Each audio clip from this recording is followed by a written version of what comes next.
Good morning, Cubs fans. Oh, oh, oh, thank God it's a long baseball season. This is not a good part of it, though. Cubs have now lost 3 in a row to the lowly White Sox. And I got more to say about that later, especially with Mr. Pete Crow Armstrong taking some heat online from the Sox fans. Oh, clutch my pearls. But I'll get to that in a second. Losing to the Brewers last night, man, do they have showed his number. Just a really rough outing from him. They were handing out singles like they're at a cheap strip club. Just rough stuff. And then, throw a couple dogs in there. Christian Yelich and first at bat from being injured. And just like, the hell? And then we got no hit for 5 innings. I mean, who is this team? And now the streak is over. The winning streak at home. Not that that really matters because you left and lost for a couple of weeks there. And it's really hard. It's hard to get through the season. We're still in first place, but it does not feel like it. It really doesn't feel like it now. It feels like we're at the basement looking up. And another week like this, and you will be, because the NL Central has the most winning teams in any division in baseball. They're all above 500. I mean, Reds might not be anymore. I got to take a look. But last I looked, which was only a few days ago, everybody was above 500. And the Reds were in second place in pretty much any division. They're in last place in ours. So Cubs got to do something because they're giving up a lot of runs. And Shota's supposed to be your ace right now. Your ace. I mean, I was talking to my friend and all of our friend, Crawley, last night at the game, and he was pointing out other seasons where the Cubs looked like a potent team, and then just it all fell apart. The first one I remember was '85. Everybody was excited after '84. Cubs make the playoffs for the first time since 1945, if you can believe that. 1940-year drought of just about 39-year drought to get to the to get to any kind of postseason play, even with expanded playoffs. Into divisions at the very least, where you got a DS. So you couldn't even make that. It didn't win the division ever. There was no wild card. Anyway, 85 comes around, every single starting pitcher on the shelf. There's a picture of them that I think was in Vine Line.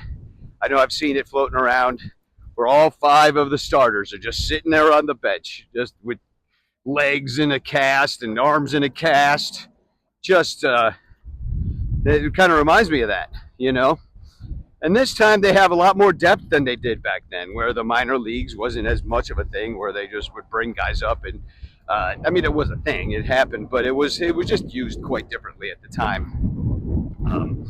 Your guys were your guys, and that's who you threw out there. They were all hurt, so we really didn't have guys that year, so we lost a bunch of games after they all got hurt. That kind of feels like what this is. We might be out of our sort of like, hey, the depth is holding. It's just kind of like the river is rising. You've sandbagged the banks with who you got to sandbag, and now the river's going over the sandbags, right? I mean, because we're losing to the White Sox, who you shouldn't lose to. I know they're a better team, but you had everything handed to you in that game 3 to be able to win the game, and you just failed miserably because you still don't have that guy. You don't have that dude. They're all up there looking to take walks, not hit runners in. Even Nico Horner in some of those situations has been dog shit, and I looked up the Cubs numbers with runners in scoring position, and they are like the 9th worst team. And that's got to even out at the very least. At least be an average team with runners in scoring position, because you have a lot of runners in scoring position, because you have a decent offense where they can get on base. But that's all you seem to be able to do. Take walks and then move the guy along and little sack. I mean, then you don't score. You get runners on second and third every fucking inning, and you can't score them. And there's a big goose egg up on the board. Maybe you scratch out a run. Like, where's the dude with the bases clearing double? Where's the bases clearing double guy? He's up there looking for a walk.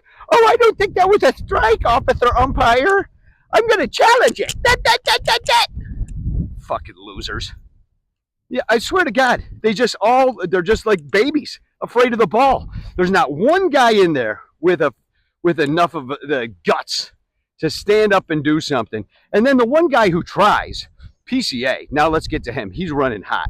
That dude runs hot. It's actually gonna sever his brain from his body, because right now he the dude is frustrated. The fact that he lashed out at that fan who was lashing out at him, you got to admit that, like, and they're like, all she said is you suck. I don't think, though. That was like a long way to say you suck. Like, she just was like in his face.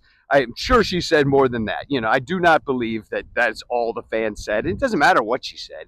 It's more the fact that she's right there about a foot from him, and there's only a fence, and then you're allowed to just like, scream in a player's face. I mean, I can tell you this much. If that happens at Wrigley Fields and you have that kind of privilege to have the proximity to the players during the game and you act like that, you're tossed. Southside, I guess that's the way they like to be known. And so Pete responded in the heat of the moment, having just dived into a wall, made his best effort to catch the ball, missed it. He's mad about that because that dude runs hot. And then this woman is like a foot away from him, screaming and spitting in his face. Like, no, you're going to just, and he didn't punch her. He didn't like reach through the fence and grab her by the hair. He just said SMFDB. And a lot of people are like, oh, that's misogynistic. And you know what? It's not misogynistic. There are certainly some words in there and some actions that you are suggesting that you would think would be misogynistic. But in reality, anything you would say, I would say that to a man, personally, that exact verbatim phrase.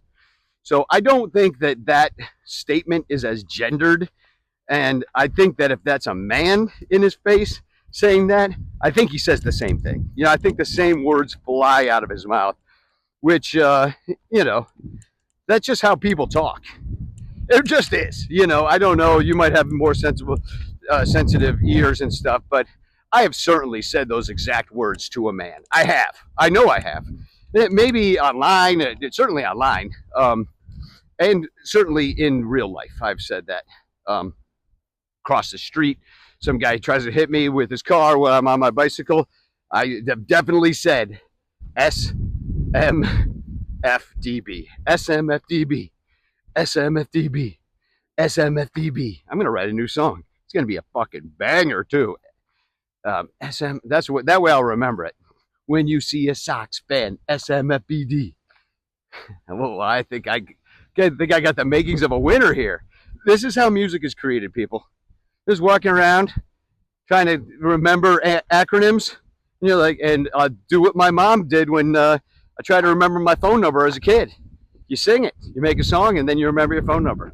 If you have kids, try it. Well, do people have phone numbers anymore? I don't think so.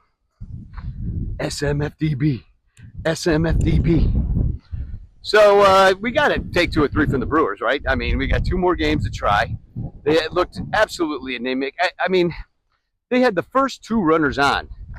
First 2 of the game. It's a couple of walks. And then they only had a hit by pitch through 5 innings. And then they finally started to do something the 3rd time through the order. And, I don't know what your game plan was against this dude that's got freaking ERA of like 4 or 5. And you had just no game plan? Okay. Just looking at the White Sox as your World Series, are you? This BS. I'm pissed. I'm mad. I'm as frustrated. I saw PCA being frustrated last night. And this was my point from before. The one guy that kind of has that like sort of rock star energy that wants to get with the moment and hit the whole home run or the bases clearing double is PCA. But there's nobody else on the team to support him with this stuff. Everybody else is just like, well, 9 to 5, and I'm gonna hit the ball and catch the ball and go home and take a nap. Hang out with my wife, maybe order in some food or make a nice risotto. And, these guys are boring. Travel ball boys. And PCA is like the only guy, so he sticks out like a sore thumb. That's kind of my point. He's the only one running hot, and it's not all good. I'm not saying it's good. A guy probably needs some therapy, some like ways to calm down and relax. We saw all the back breaking over the knee. That's not good. That's just showing that you're an unregulated person. But he's a young guy. I mean, I used to be like him. Still am kind of. I'm a hothead. So I understand it, Pete. You got no support. I've been in those rooms too. People are like, why is this guy? And then they end up being the only one that they count on it when the chips are down. And that's kind of where I see PCA. Anyway, SMFDB. SMFDB.